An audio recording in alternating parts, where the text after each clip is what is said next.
Hey, welcome back. So did you guys ask yourself that question? What love means to you? Did you do that small little homework? So how did it show up?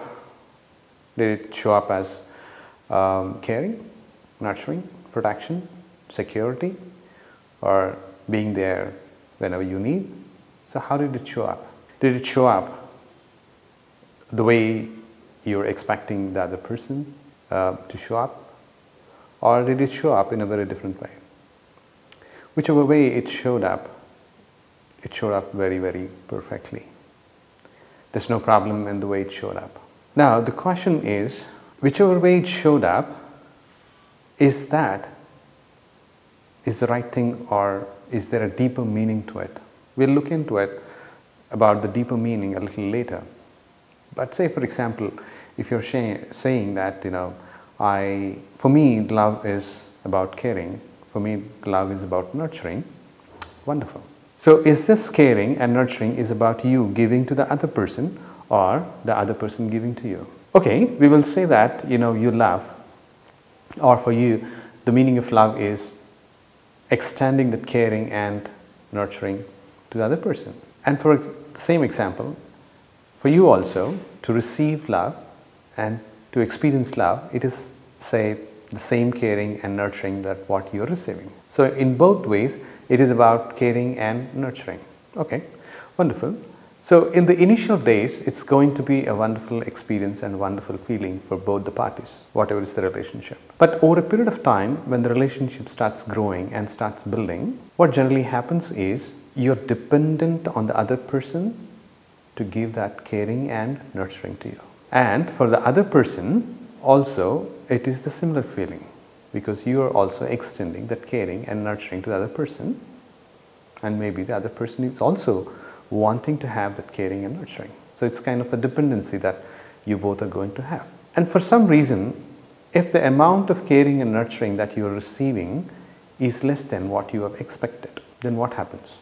Then there is a demand from your side to receive more caring and more nurturing from the other person. So when that is not coming in, that's where the whole problem comes in. Your behavior will be very different with the other person because your expectation is very different and you're expecting something different than what you're receiving.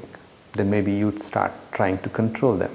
Or maybe you'll start running that extra mile to receive that. So when that starts happening, for you, the love is no more fulfilling. It's no more an enjoyable thing for you. The other person, because you're demanding more, for the other person it becomes a little scary thing. It's becoming a difficult situation for the other person to handle the whole relationship.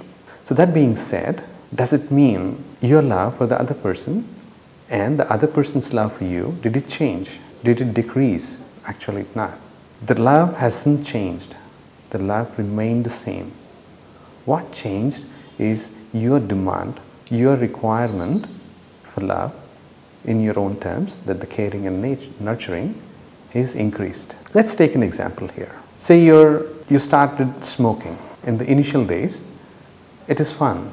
It's fun to spend time with your friends, and maybe it starts giving some kind of a satisfaction. But over a period of time, your requirement for that particular nicotine starts increasing. So till the time you start giving your body that nicotine, then it is fulfilling. It's very good. For example, you're not giving enough amount of supply of nicotine to your body, then there is some kind of restlessness that comes in. You feel very unfulfilled from inside. There is a kind of irritation. There's a kind of frustration. There's a kind of anger that you're going to express. So what is that you created here is, you created a dependency for yourself. You created a dependency on nicotine. So how different it is that you are depending on somebody else to give that caring and nurturing to you. You see the similarity? So for cigarette, whether you light it or you don't light it, there is no response from the cigarette side. But here you're dealing with another human being, where the moment you start demanding, the other person is going to experience that stifling or scary situation. He or she may not be in a position to handle this relationship. That's where the whole problem comes in.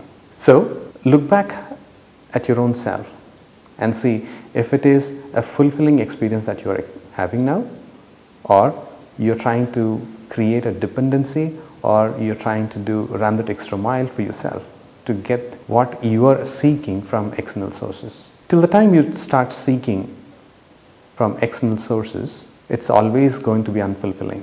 You have to start seeking love from within your own self. Only then it becomes fulfilling. So look at your own self, your own relationships. See what love means to you. Did it start on a wonderful note? Are you experiencing that difficult times in your own relationships? Mind you, the love hasn't changed. It's only your demands that have changed in the relationship. That actually stifles. That actually becomes unfulfilling. So in the next episode, let's start looking at if we really have that capacity to receive more love from the other person, and how to increase this capacity if we already have something, and if there is a possibility to increase that capacity. So let's look at that particular part in the next episode. Till then, have a wonderful time and start looking at your own self and your relationships. I'm not just talking about romantic relationships, but any relationship. Look at the relationships and see if the love has really changed or your demands have changed. Till then, have a great day, have a great week. Thank you so much.